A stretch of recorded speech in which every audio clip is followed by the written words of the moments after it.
अस्सलामु अलैकुम व रहमतुल्लाहि व बरकातुहू नहमदुहु व नसल्ली अला रसूलिहिल करीम क़ालल्लाहु अज़्ज़ा व जल फ़िल क़ुरआनिल अज़ीम या अय्युहल्लज़ीना आमनुत्तक़ुल्लाहा वलतंज़ुर नफ़्सुम मा क़द्दमत लिग़दिन वत्तक़ुल्लाह व क़ाल रसूलुल्लाहि सल्लल्लाहु अलैहि वसल्लम या इब्न आदम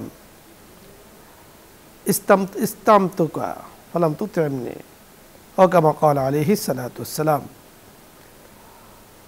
সুপ্রিয় দর্শক মণ্ডলী, কাছে দূরে দেশে এবং প্রবাসে যে অবস্থান থেকে চোখ রেখেছেন নিউজ 24 পর্দায়, সকলকে আজকের সুন্দর আয়োজনের পক্ষ থেকে আন্তরিক শুভেচ্ছা মোবারকবাদ জানাচ্ছি। আজকের সুন্দর আয়োজনে আমন্ত্রণ জানাচ্ছি।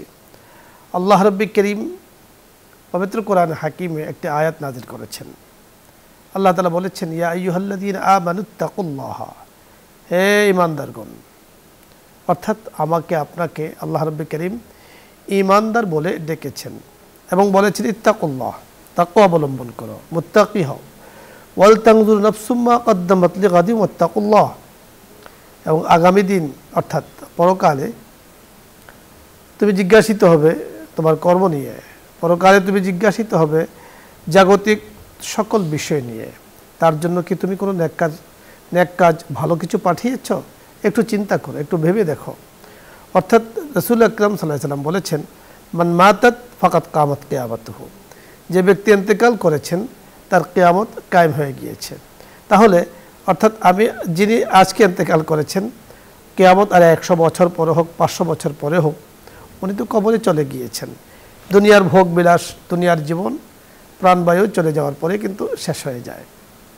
তাই আল্লাহ রাব্বুল করিম অনেকগুলো নেকির কাজ রাসূল আকরাম সাল্লাল্লাহু আলাইহি ওয়াসাল্লামের মাধ্যমে আমাদেরকে জানিয়ে দিয়েছেন যে অল্পতে অনেক নেকি পাওয়া যায়।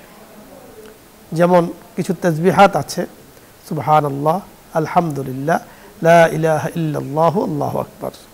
এই তাসবিহগুলোর মাধ্যমে একজন মানুষ অল্পতে অনেক নেকি অর্জন করে। ঠিক অনুরূপভাবে সামাজিকভাবে যদি কেউ নির্যাতিত, নিপীড়িত হয়, মজলুম হয়, তার পাশে দাঁড়ানোর অনেক ফজিলত রয়েছে। তাই হযরত রাসূল আকরাম সাল্লাল্লাহু আলাইহি সাল্লাম বুখারী শরীফের ইমাম বুখারী রাহমাতুল্লাহ আলাইহি রাসূলের এই হাদিসটি উল্লেখ করেছেন যে আল্লাহ তাআলা ইবনে আদমকে বলবেন, হে ইবনে আদম, হে আদম সন্তান, আমি তোমার কাছে খানা চেয়েছিলাম কিন্তু তুমি আমাকে খানা দাওনি। আদম সন্তান বলবে, এ আল্লাহ, আপনি তো বেনিয়াজ সত্তা, আপনার তো খাবারের কোনো প্রয়োজন নেই, আপনি কীভাবে আমার কাছে খাবার চেয়েছেন?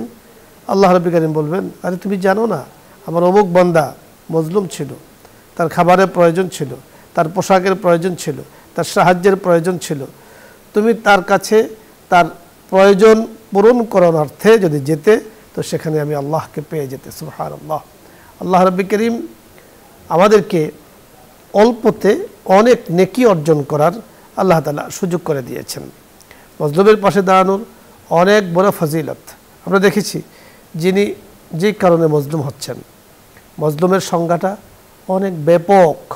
অর্থাৎ অর্থনৈতিকভাবেও কাউকে মজলুম করা, অনুরূপভাবে কারো সম্পদ গ্রাস করে কাউকে জুলুম করা, নির্যাতন করে কাউকে জুলুম করা, অনুরূপভাবে কারো হক নষ্ট করে কাউকে জুলুম করা, এই সকল কিছু কিন্তু জুলুমের অন্তর্ভুক্ত। কেউ নির্যাতিত হয়েছেন, নিপীড়িত হয়েছেন, কষ্টে আছেন, অসহায় হয়েছেন, তার পাশে দাঁড়ানো এটা অত্যন্ত জরুরি কাজ। দেখুন, আমরা গত বছর দেখেছি আমাদের দেশে ফেনী, নোয়াখালী সে এলাকায় বন্যা হয়েছে। আলহামদুলিল্লাহ, আমাদের দেশের মানুষ ঝাঁপিয়ে পড়েছেন তাদের পাশে দাঁড়ানোর জন্য, এবং তার পুরস্কারও যারা দাঁড়িয়েছেন তারা পেয়েছেন। তারা এই কাজ করে আনন্দ পেয়েছেন, এই কাজ করে নিজেদেরকে স্বাচ্ছন্দ্যবোধ মনে করেছেন। ঠিক এবছরও আমরা যতটুকু শুনতে পাচ্ছি যে বন্যা, সেখানে বর্ষার কারণে বেশ পানি জমছে, মানুষের ঘর বাড়িতে পানি ঢুকে গিয়েছে, রাস্তাঘাটও অনেকাংশে ডুবে গিয়েছে, কিছু কিছু এলাকাতে দেখা যাচ্ছে। তাহলে আমরা এখন কি করতে পারি? আশেপাশে যারা আছি, আমাদের অনুষ্ঠানের সাথে যারা যুক্ত আছেন, অথবা দূর থেকে আমরা কি করতে পারি? আমরা তাদের জন্য যার যেটা প্রয়োজন সেটাকে পূরণ করা।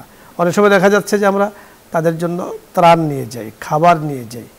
খাবারের প্রয়োজন নেই, মানুষ তো বাঁচা দরকার। এজন্য তাদের কাছে গিয়ে অথবা দূর থেকে হলো কার কি প্রয়োজন সেটাকে পৌঁছানো, এটাও কিন্তু আমাদের দায়িত্ব। এখন তারা অসহায় হয়ে আছেন, পানির কারণে। আমরা জানি যে বর্ষার কারণেও পানি হতে পারে, অন্যান্য কারণেও হতে পারে। এটাও এক ধরনের, যদি কোনো মানুষ ইচ্ছা করে পানি ছেড়ে দেয় তাহলে এটাও এক ধরনের অনেক বড় জুলুম। পানি দিয়ে মানুষদেরকে কষ্ট দেয়া, বিভিন্ন আচরণ দিয়ে মানুষকে কষ্ট দেয়া, বিভিন্নভাবে মানুষকে কষ্ট দেয়, এটা অনেক বড় জুলুম। আল্লাহ রাব্বুল কারীম আমাদেরকে কথাগুলো বোঝার তৌফিক দান করুন। অসহায় মানুষের পাশে দাঁড়ানোর আল্লাহ পাক আমাদেরকে মানসিকতা তৈরি করে দিন। দেখুন, এগুলো সব পরকালে আমার নেকির ভাণ্ডারে জমা হচ্ছে। আমি কি করছি, আমরা যদি নিজেকে স্মরণ করি যে আমি কে, আমি কোত্থেকে এসেছি। আমরা সাহায্য ছাড়া চলতে পারি না, আমরা কারো সাহায্য ছাড়া জগতের বুকে আসতে পারিনি। আমাদের আসার পেছনেও আল্লাহ রাব্বুল কারীমের অনেক বড় হিকমত রয়েছে, অনেক বড় কুদরত রয়েছে, অনেক বড় শক্তি রয়েছে, অপরের সাহায্য রয়েছে, অপরের সহযোগিতা রয়েছে। সরাসরি আকাশ থেকে টপকিয়ে কিন্তু আমরা কেউ জগতের বুকে আসেনি, মাধ্যমে এসেছি। আমরা যখন চলতে পারতাম না, আল্লাহ পাক চালানোর ব্যবস্থা করেছেন অন্যের মাধ্যমে। আমরা যখন কথা বলতে পারতাম না, আল্লাহ পাক আমাদের মায়া মা বাবার ভেতরে ঢুকে দিয়েছেন, মানুষের ভেতরে ঢুকে দিয়েছেন। তারা আমাকে আদর করেছেন, লালন পালন করেছেন, সোহাগ দিয়েছেন। অর্থাৎ অন্যের সাহায্যে কিন্তু আমার এ পর্যন্ত উঠে আসা। ঠিক আমার সাহায্যের মাধ্যমেও অন্যকে আমি সহযোগিতা করব। আল্লাহ পাক জগৎটাকে কিন্তু এইভাবে সাজিয়েছেন। একক মানুষ চলতে পারে না, যে আমি একাই চলবো, একলা চলো নীতি অবলম্বন করা এটা উচিত নয়। সামাজিকভাবে আমার জন্য মানুষ, মানুষের জন্য আমি, মজলুমের জন্য আমি যাব, অসহায় মানুষের পাশে আমি দাঁড়াবো। আল্লাহ পাকের রহমত কিন্তু বাড়ি ধারার মতো আমার আপনার কাছে আসতে থাকবে।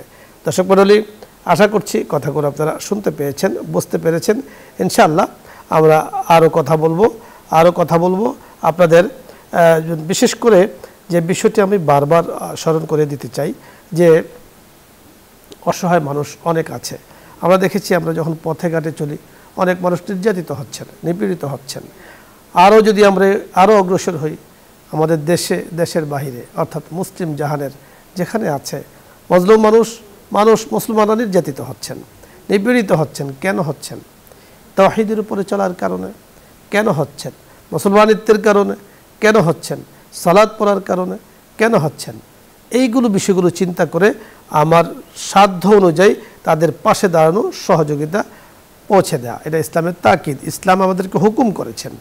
আশা করছি বিষয়গুলো আমরা বুঝতে পেরেছি। আরও আলোচনা আছে ইনশাআল্লাহ, সময় হলে আমরা করব।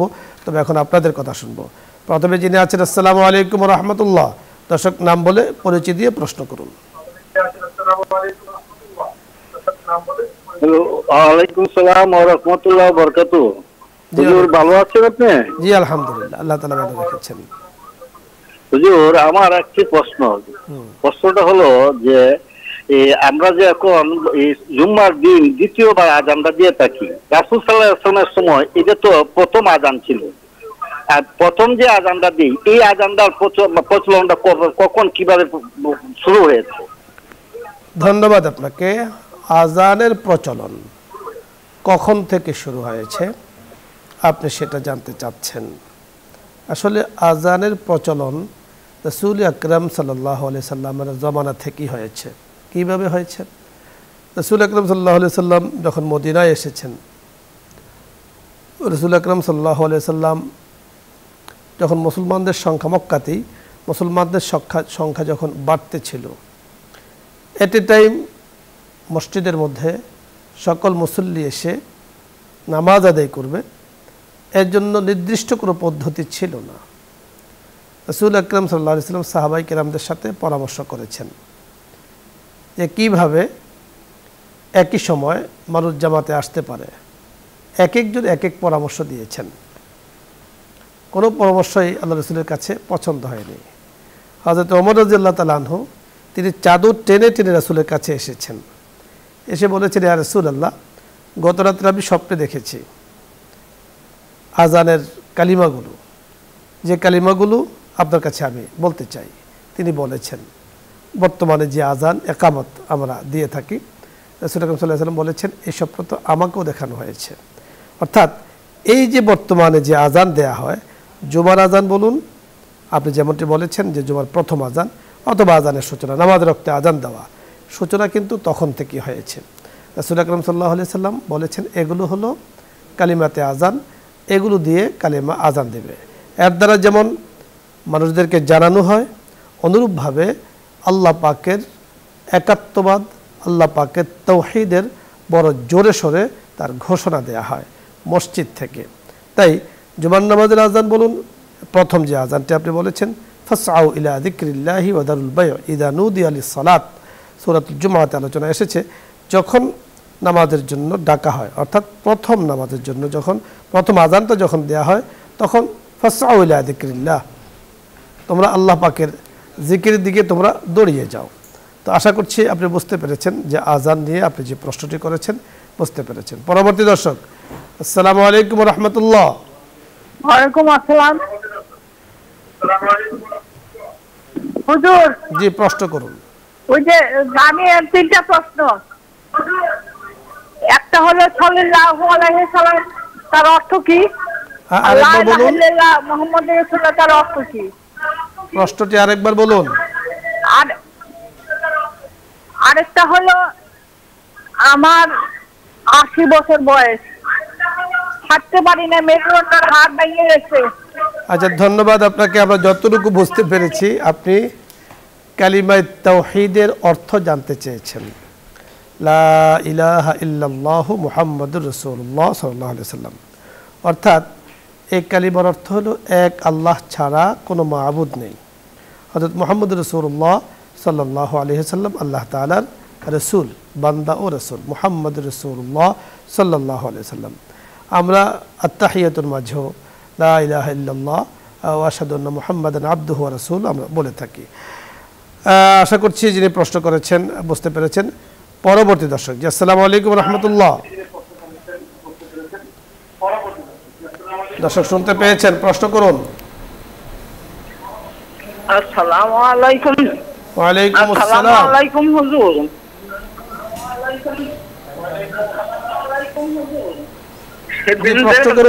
সেদিন যে মহরমের কথা বলতে যাই, সেই আপনি বুঝতে পারছিলেন না। চিটাগাং আমি ছিলাম, তো চিটাগাং থেকে আমি রিটার্ন করছি। তো ওখানে দেখছি যে 36টা দানা দিয়ে 36টা দানা দিয়ে ওরা খিচুড়ি তৈরি করে, মানে রান্না করেন একসাথে। তার সাথে কিছু কুরবানির মাংস দেয়, দিয়ে রান্না করি, ওইটা মানুষের বাসায় দেয়। এটা কি জাহেজ বা না জাহেজ, এটাই আমি জানতে চাইছিলাম। এটা শরীয়তে অনুমোদন আছে কিনা? ধন্যবাদ। আমরা আসলে বুঝতে পেরেছি আপনার কথাগুলো। আপনি শুনতে থাকুন। শেখ কেমন আছেন আপনি? দর্শক মণ্ডলী, আমাদের শেখ রাজাউল করিম আমাদের মাঝে এসে পৌঁছেছেন, জামে পৌঁছেছিলেন, অধ্যক্ষ নয়াটলা মডেল কামিল মাদ্রাসা। এখন শেখ আপনার কাছে আমরা শুনবো যে প্রশ্নটি আমাদের মুরব্বী করেছেন, যে চট্টগ্রামের কথা উনি বলেছেন, উনি ছিলেন সেখানে, যেন উনি দেখেছেন যে কুরবানির গোশতের মধ্যে 36টা দানা দিয়ে কোনো রান্নাবান্না করে এরপরে মানুষের ঘরে ঘরে সেটা বিলি করে, হয়তো মহরমের অথবা কখনো করে থাকে। কিসের দানা? যে কোনো দানা। তো এটা আসলে শরীয়তে অনুমোদন আছে কিনা এই ধরনের কিছু? এগুলা ওই এলাকার আঞ্চলিক কালচার। আমি তো চট্টগ্রাম ছিলাম, আমিও দেখছি এগুলো। আপনিও দেখেছেন? হ্যাঁ, এগুলো আঞ্চলিক কালচার, এগুলো শরীরেই কোনো হাইসিয়ত নাই এগুলার। অর্থাৎ এই যে আপনি যে বিষয়টি আপনি জানতে চেয়েছেন, দর্শক যারা শুনতে পাচ্ছেন, আমাদের অনুষ্ঠান তো অনেক মানুষ আলহামদুলিল্লাহ দেখেন, দেশের বাইরে সব জায়গায় দেখে থাকেন। এই যে বিষয়টি আপনি প্রশ্ন করেছেন, এটা দানা দিয়ে খাবার তৈরি করা, আবার ঘরে ঘরে বিলি করা। এখন আপনি বলেছেন যে এটা মহরম হয়তো বা 10 তারিখে করে থাকে, এটার কোনো শরীয়তের কোনো ভিত্তি আছে কিনা? অরিজিনালি শরীয়তের মধ্যে এই খাবার পাকানো বা দানা দিয়ে, অথবা এটাকে যদি জরুরি মনে করা হয় যে এটা মহরমের কাজ, 10 তারিখে এটা করতে হবে, না করলে মহরম পালন হবে না, ইবাদত করা হবে না, তাহলে এটা সম্পূর্ণরূপে কুসংস্কার, এর থেকে দূরে থাকতে হবে। কোনো কুসংস্কার শরীয়তে অনুমোদিত নয়, কোনো বেদাত শরীয়তে অনুমোদিত নয়। হ্যাঁ, আপনি যেমনটি বলেছেন যে কালচার, এখন একজন মনে চাচ্ছে যে সে একটু ভালো করে পাকশাক করে মানুষের ঘরে ঘরে সে বিলি করবে, দেবে, দান করবে, এতে কোনো সমস্যা নেই। কিন্তু এটাকে কোনো উপলক্ষ করে দান করা, এগুলো কিন্তু ঠিক নয়। ধন্যবাদ। পরবর্তী দর্শক, জি আসসালামু আলাইকুম রাহমাতুল্লাহ। দর্শক শুনতে পেয়েছেন, প্রশ্ন করুন। জি হুজুর, আসসালামু আলাইকুম হুজুর। জি ওয়ালাইকুম আসসালাম। মাসুম কুমিল্লা ধর্মপুর থেকে। বলুন। আমার জানার বিষয়, একজন বৃদ্ধ মহিলা একটি বিড়ালকে বেঁধে রেখে খাবার দিত না, আল্লাহ তাকে জাহান্নামে পাঠালেন, এই হাদিসটি সম্পর্কে বলবেন। আরেকবার বলুন। একজন বৃদ্ধা মহিলা একজন বৃদ্ধ মহিলা একটি বিড়ালকে বেঁধে রেখে খাবার দিত না, আল্লাহ তাকে জাহান্নামে পাঠালেন। পাঠাবেন একজন না, বৃদ্ধ ধন্যবাদ। মহিলা। জি, আপনি সুন্দর বলেছেন। আমরা একটু আসসালামু আলাইকুম। কথা বলছি। উনি আসলে একটা হাদিসের অর্থ বলছেন। একজন বৃদ্ধা মহিলা একটা বিড়ালকে বেঁধে রেখেছেন বা সাহায্য করেছেন, কষ্ট দিত। তো এই জন্য সে জাহান্নামে যাবে, এই ধরনের হাদিসে আছে কিনা? হাদিসে একটা মজমুন আছে, এক আল্লাহর মাখলুক ওই যে বিড়াল, কুকুর ইত্যাদির প্রসঙ্গে যে এক বিড়ালের ওই বনিসের এক ঘটনা আছে এরকম, আমার যতটুকু মনে পড়ে। তো ওই মহিলা ওই বিড়ালকে বেঁধে রেখে কোনো খাবার দাবার দিত না, কোনো কিছু করতো না, সে নিজেও খাওয়ার জন্য যাইতে পারতো না, কষ্ট দিত। তো এরকম মাখলুককে কষ্ট দেওয়া এটা অত্যন্ত গর্হিত কাজ, অত্যন্ত নিন্দনীয় কাজ এবং লজ্জাস্কর কাজ। বিড়াল প্রাণী আল্লাহ পাকের সৃষ্টি, আপনি কেন তাকে কষ্ট দিচ্ছেন? এখান থেকে শিক্ষণীয় যে বিষয়টা আমাদের জন্য, আল্লাহ পাকের কোনো মাখলুককে অন্যায়ভাবে কষ্ট দেয়া এটা হারাম হারাম হারাম। এর থেকে নিজের সমাজকে, নিজের দেশবাসীকে দূরে রাখতে হবে। জুলুম, জালেম অত্যন্ত নিন্দনীয় কাজ। আর মজলুমের পাশে দাঁড়ানো, অসহায়ের পাশে দাঁড়ানো, প্রয়োজনকারীর যে যার প্রয়োজন আছে তার পাশে দাঁড়ানো অত্যন্ত সওয়াবের কাজ। এই বিষয় নিয়ে আজকে কিন্তু আমাদের কথা ছিল। পরবর্তী দর্শক, জি আসসালামু আলাইকুম রহমতুল্লাহ। আসসালামু আলাইকুম। ওয়ালাইকুম আসসালাম। ওই যে আমি মোবাইল অনুষ্ঠানে ফোন দিয়েছিলাম। জি বলুন, আমরা ফোন ধরেছি, আপনি কথা বলুন। জি, আমি জানতে চাচ্ছি যে আমার হাজবেন্ড আমার কোনো দায়িত্ব কোনো পালন করে না। জি, কোনো অর্থনৈতিকভাবে কোনো হেল্প সে করে না। আর আমার একটা বাচ্চা আছে, আর আমার বোনও আমার সাথেই থাকে। মানে সব ধরনের সংসারিক খরচগুলো আমি পালন করি। এখন আমি হিমশিম খাচ্ছি আর কি, এগুলো চালাতে গিয়ে। আমি মানে ব্যাংকের কোনো সুদ, মানে ঘর ভাড়া আমরা বুঝতে পেরেছি, ধন্যবাদ। মানে ঘর ভাড়া ব্যবহার করতে পারবো কিনা, ভাড়া দেওয়ার জন্য সুদের কোনো পন্থা বা ব্যাংকিং কোনো পন্থা আপনি অবলম্বন পারেন কিনা? আপনাকে ধন্যবাদ। আমরা কথা বলছি, বুঝতে পেরেছেন কিছুটা। মানে বাধ্য হয়ে সুদের আশ্রয় নিতে হয়। স্বামী কোনো দায়িত্ব পালন করছে না, জি, এখন উনি ঘর ভাড়ার থেকে গিয়েছেন। এই অবস্থায় কি ওনাকে হারাম পন্থা অবলম্বন করার কোনো সুরত আছে, শরীয়তে জায়েজ আছে? এখন হারামের ব্যাপারে একটু অধিক সতর্কতা অবলম্বন করার জন্য শরীয়ত বলছে। যদি হালালের কোনো অয় না থাকে, একদম চেষ্টা তদবির সব শেষ দিয়া ফামানে তোররা, যদি এরকম হালাত হয় গায়রা বাগিন ওয়ালা আদিন এরকম যদি হয়, তাহলে সেক্ষেত্রে হয়তো ওই পদ্ধতি অবলম্বন করতে পারে। ওই অবস্থাটা আসলে আপনার যাচ্ছে কিনা? পবিত্র কোরআনে বলেছে ফামানিজ তোররা গায়রা বাগিন ওয়ালা আদিন।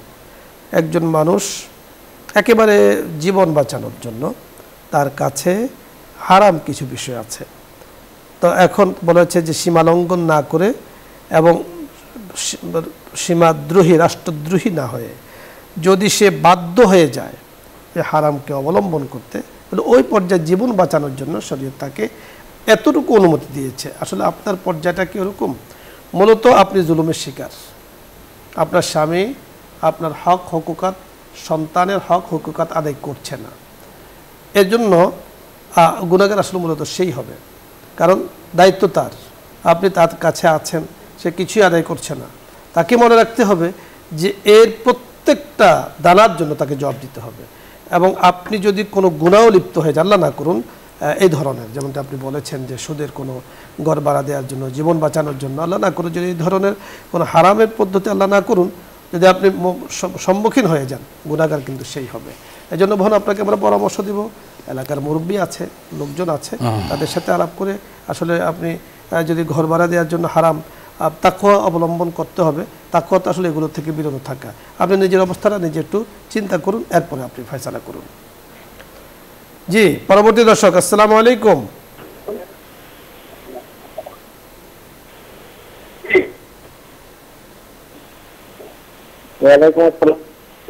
প্রশ্ন করুন।